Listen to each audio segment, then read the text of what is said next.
देश की जो परिस्थितियां हैं वो बंटवारे वाली हो गई हैं, क्योंकि आजकल सांप्रदायिकता बहुत फैल रही है। चाहे मणिपुर की बात कर लें, चाहे बात नूह की कर लें, जिस तरह से वहां पर हिंसा हुई। और मुझे याद है 1857 में जब स्वातंत्र्य समर हुआ था, उस वक्त बहादुर शाह जफर, जो कि उस वक्त बादशाह थे, मुगल के आखिरी बादशाह भी थे, उन्होंने एक बहुत खूबसूरत शेर कहा था, अंग्रेजों को कहा था वो शेर कि गाजियों में बू रहेगी जब तलक ईमान की, गाजियों में बू रहेगी जब तलक ईमान की, तख्ते लंदन तक चलेगी तेग हिंदुस्तान। और आज ये भावना जागृत करने की देश में बहुत जरूरत है। इसी के साथ मैं आपकी ओर आऊंगी शाश्वत जी। मुझे एक शेर याद आता है, अभी आपने जब पढ़ा तो मैं शेर पढ़ता हूँ। बहुत सारे अवतार आए, बहुत सारे पैगंबर हुए, हमने क्या किया उनके साथ, हम क्या सीख पाए कि दुख मिटाने जो आया धरती पर, दुख मिटाने जो आया धरती पर, वो मसीहा चढ़ा है सूली पर। वो मसीहा चढ़ा है सूली पर। मैं शेर पढ़ता हूँ, न्यूज चैनल से पढ़ने की हिम्मत कर रहा हूँ कि वो मसीहा चढ़ा है सूली पर, ये तो दंगों में होगा तय दर्पण, ये तो दंगों में होगा तय दर्पण, कौन बैठेगा तख्ते दिल्ली पर। बहुत शुक्रिया। ये तो दंगों में होगा तय दर्पण, कौन बैठेगा तख्ते दिल्ली पर। एक शेर मेरा कोई पिछले दिनों बहुत ज्यादा वायरल हुआ, बहुत ज्यादा मोहब्बत मिली लोगों से, मैं वो शेर पढ़ता हूँ। एक मतला शेर है कि तुझे खोकर जरा पछता रहे हैं। मतले के बाद उस शेर तक आता हूँ। मतला केवल मील का पत्थर है, वहां तक पहुंचना है कि तुझे खोकर जरा पछता रहे हैं, पर अब गैरों के तोहफे आ रहे हैं। पर अब गैरों के तोहफे आ रहे हैं। हमें क्या बनाना था हिंदुस्तान को, दुनिया को, ये वासुधैव कुटुंबकम की भावना रखने वाला देश है, और हमने क्या बना दिया।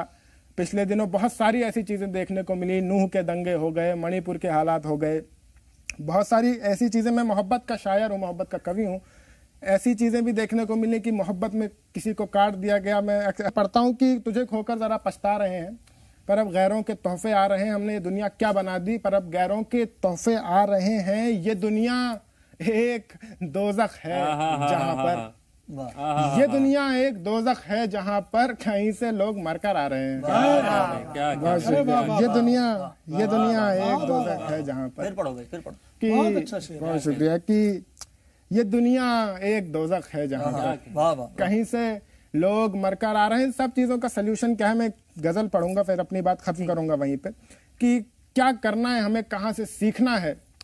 ये देखिए गजल, मैंने जो कुछ भी सीखा जीवन जीने में, जीवन जीने का सलीका जो सीखा वो गीता से सीखा, कृष्ण से सीखा। मैं एक गजल उन्हीं के लिए पढ़ता हूँ कि देखो तो कितनी भाई है कान्हा के हाथ में।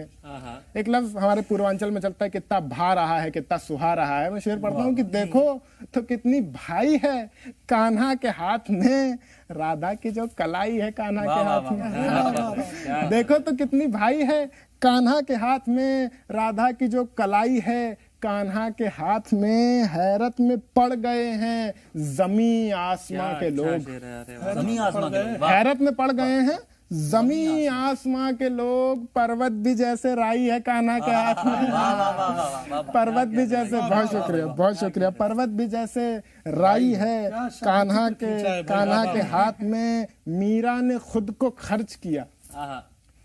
ईश्वर की भक्ति में विलीन हो जाने से हमें क्या मिलेगा कि मीरा ने खुद को खर्च किया, पाया प्रेम धन। मीरा ने खुद को खर्च किया, पाया प्रेम धन। अब उसकी पाई पाई है कान्हा के हाथ में, अब उसकी पाई पाई है कान्हा के हाथ में। सूरज है आसमान में जलता हुआ दिया, सूरज है आसमान में। एक ऐसा आदमी जिसने अपने मुख में पूरा ब्रह्मांड समा रखा है। सूरज है आसमान में जलता हुआ दिया, जिसकी दिया सलाई है कान्हा के हाथ में। और एक आखिरी शेर की मेरे जीवन को कहां से दिशा मिली, कि उसकी दिया सलाई है कान्हा के हाथ में। अब जाके हमें भी क्या करना है, हमें भी क्या, मेरे जीवन को मिली, समाज को क्या करना है कि अब जाके संतुलित हुआ है जिंदगी का रथ। शेर देखिए, आखिरी शेर में बात यहीं पे खत्म करूंगा कि अब जाके संतुलित हुआ है जिंदगी का रथ, अब जाके डोर आई है कान्हा के हाथ में। बहुत शुक्रिया।